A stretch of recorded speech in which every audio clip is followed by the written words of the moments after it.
Good afternoon and welcome back to the show. I'd like to, bring in Michael Anka Shiksharora. I don't know why you're laughing. I kind of have an idea why, but we'll handle that later. No, I'm laughing because I'm happy. Okay. Right? It's the last leg. Almost done. It's time. The final leg.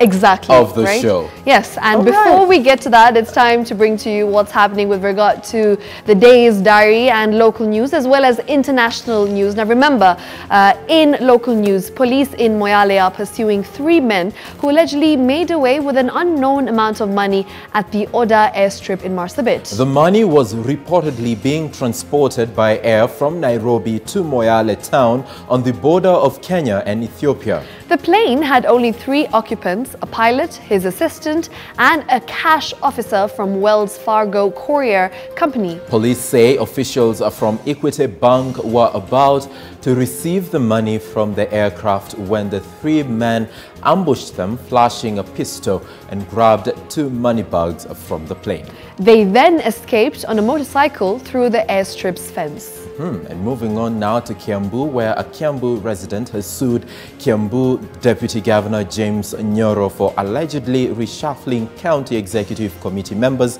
following suspension of Governor Ferdinand Waititu. Now, Bernard Chege argues that the Deputy Governor is purporting to exercise powers that he does not have in law and could set a dangerous precedent as Deputy Governors would usurp the authority of governors every time the latter are either sick or temporarily away. He argues that the DGs or Deputy Governors might seek to replace the appointees of the governors or restructure the county government only for the governors to subsequently reverse such acts. And of course, moving on, some sad news for lovers of Rumba music as they continue to mourn the death of veteran musician Juma Toto, who passed on Tuesday evening at the Kenyatta National Hospital. Now, Toto was known as the man who gave Gor Mahia Football Club its anthem, FC Gor Mahia, in 1970. His family says Juma died while undergoing surgery to his head following an accident near his home in Jerusalem Estate, Nairobi, last week. Fellow artists have described Juma's death as a big blow to the Kenyan music scene. He was the chairman of the Kenya Music Association and is credited with the formation of the Music Copyright Society of Kenya. Our condolences to the friends and family of the late Toto. All right, now taking you through what is happening on the international front, where the body of Zimbabwe's ex-president Robert Mugabe will today and tomorrow be laid out for the public to pay their respects at Rufaro Stadium in Harare, and officials plan to transport people by bus from the provinces for the event. Mugabe's body was flown to Zimbabwe on Wednesday from Singapore, where he died last week, and around 2,000 supporters, family members and government officials were on the tarmac at Harare Airport to welcome his remains, which arrived on a chartered flight. And the body spent the night at Mugabe's private Harare residence known as the Blue Roof, and a state funeral will be held on Saturday in Harare ahead of burial on Sunday. On now to other news, where Nigeria has begun repatriating more than 600 of its citizens from South Africa following a wave of xenophobic attacks. And private Nigerian airline, that's Air Peace, volunteered to fly people for free back to Lagos on Wednesday. Nigeria's government estimates that more than 300 people were on their way home, and a second flight is expected to depart over the next 2 days with about 640 Nigerians on board. And riots in Pretoria and Johannesburg killed at least 12 people as 1,000 foreign-owned businesses were targeted. The violence sparked an international outcry and calls for a boycott of South Africa. All right, moving on, where Bahamas emergency services have listed 2,500 people as missing after Hurricane Dorian struck the islands last week. The official count suggests the death toll will be much higher than the current 50, though the number of missing has yet to be checked against those in shelters. Dorian equaled the highest winds ever recorded for a hurricane at landfall when it struck the Abaco Islands. Large areas were devastated on the Abacos and on Grand Bahama, where hundreds of people are being housed in temporary shelters in the capital, Nassau. And of course, that is what is making headlines on the international front. And we're definitely going to be giving you more details with regard to that particular story, where it is quite sad to see, Samuel, that it has been ongoing for the better part of this week and last week as well. That is Hurricane Dorian, and it's nowhere coming to an end. And the main event from our sports desk today are the athletics trials that are currently ongoing at the Nyayo National Stadium. Now, this event is supposed to pick the ladies and gentlemen who will represent the nation on the 27th of September this year in Doha, Qatar. Currently, the trials are ongoing. The highlight event, that is the 5,000 meters race, the men's category, has already happened. Let's just get a feel, however, of what else has been happening at the Nyayo National Stadium today.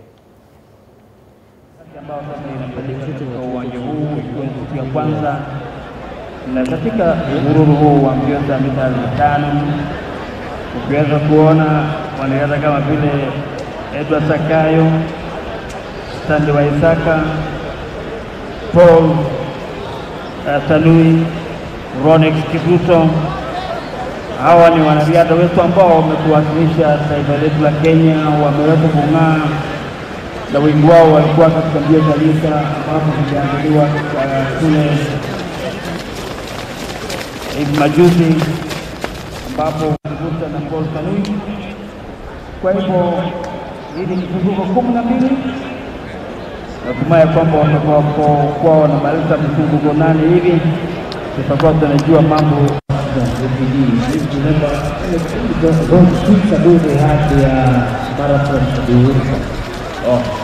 the Africa Peace Marathon.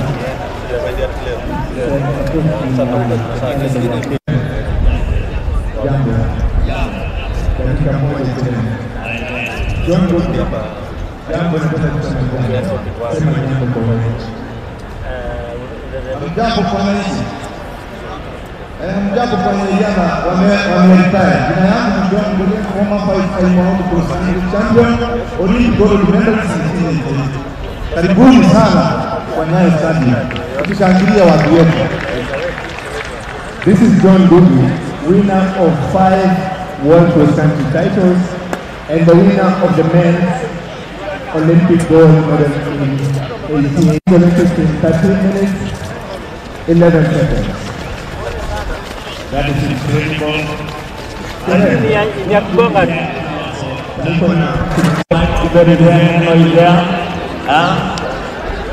Five laps to go now. That's it.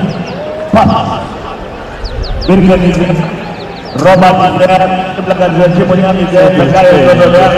Pontano is now a little bit struggling. Caleb is there. I think actually the first experience here. He's one of the guys that has experience here. Crop now, jump crop leading now. To finish up towards me. We have Meno is there, Michael Kibet is there, Robert Kibet is there, Birken is there, this is there. Nicholas Kibet is there. Leading now on crop, Timeyo.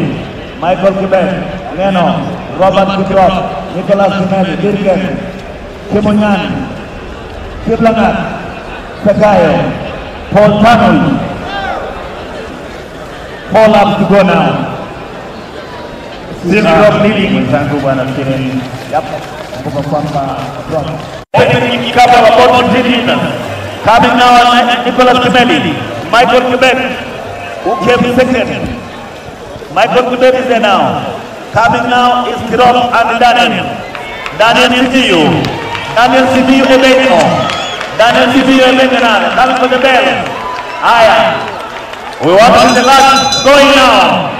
Daniel Sibiu Ebeno. Jacob Kirop.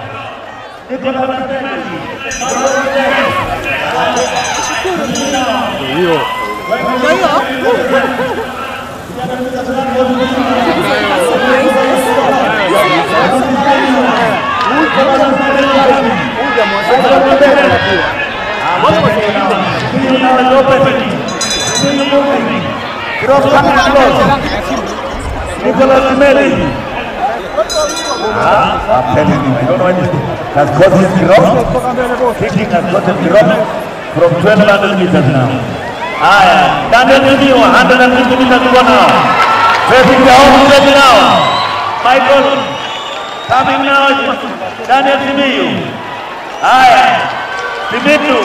Michael coming, taking the lead now. Michael coming now. Drop. Daniel Kimeli, wow! Michael Quebec.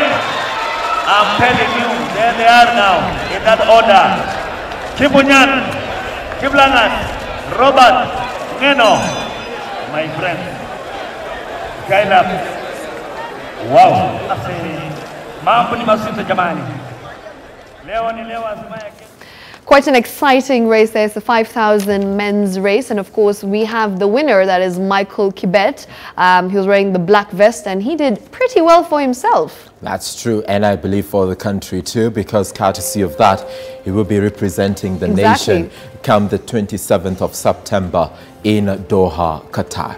Indeed. Now, I know back in the day when I was much younger, I used to sit and, stay up just for the athletics races. I absolutely love them, and I think it's just super exciting and a moment for pride as well to watch our country be represented on international platforms. And I used to love track events. Yeah? You've no idea. Oh, okay. My participation all the way to the top. Maybe someday you could show us the skill that you seem to possess. How about right now? No.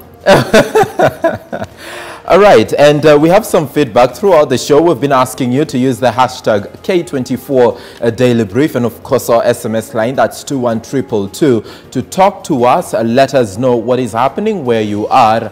Comment on the content that we've run by you so far, and Shiksha Arora is standing by to do exactly that on the touch screen. Shiksha. All right, let's get to the touch screen and of course tell you what exactly you've been talking about, what has been trending and what are the top hashtags this past 24 hours. And that's another one. It's hashtag Moyale Heist, and it's so hard for hardworking people to make honest wealth. It's easy for lazy and evil people like politicians to make sleazy wealth, not a strong foundation to build a country. Moving on, we've got another message just regarding the same. It's a tweet from @Kisia Sam, who goes on to say that another heist in Moyale, money heist itakuwa banned in Kenya sasa.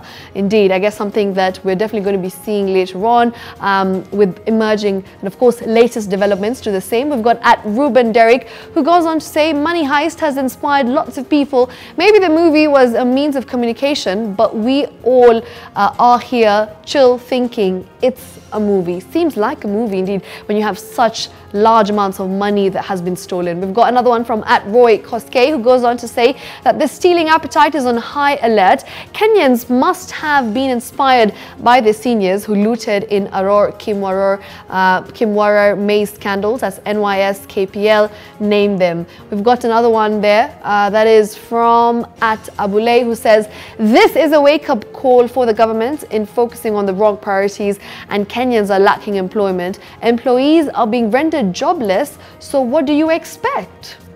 And he says it's trickling back to the high unemployment rate in the country. We've got @Marsherix, who says a repercussion of poor governance. If these ones are also get arrested, they are dumb. Moving on, we've got another one there from @Plateau, who says the bank thugs are back. Seems theft has been normalized. Very, very interesting tweets over there. Now, of course, this is with regard to the story that we have been covering, where police in Moyale have been pursuing 3 men who allegedly made away with an unknown amount of money at the Oda airstrip in Marsabit. Now, for now, we're going to be taking you back to Samuel Joroge as he continues with the rest of the briefing for the show. Samuel? Right, Shiksha, and as you said, maybe that movie, it's actually a series. Right. Maybe Kenyans have learned a little too much than they were supposed to at the end of the day. Now remember, the main character in that series being Nairobi. So I guess inspiration is at an all-time high right now. Yeah, we're bringing it closer home. Yeah, we're bringing it closer home. And talking about a home and all, we'll be getting to wind up the show in just a short while. But before we do that, Shiksha. All right, we're going to be taking you to Gloria, and of course Gloria is going to be giving us more details regarding this particular story that we had yesterday. It aired on the evening edition as well, so yes, let's listen. It's all about the Health Unlimited segment of the evening edition. Definitely. And this week she has been looking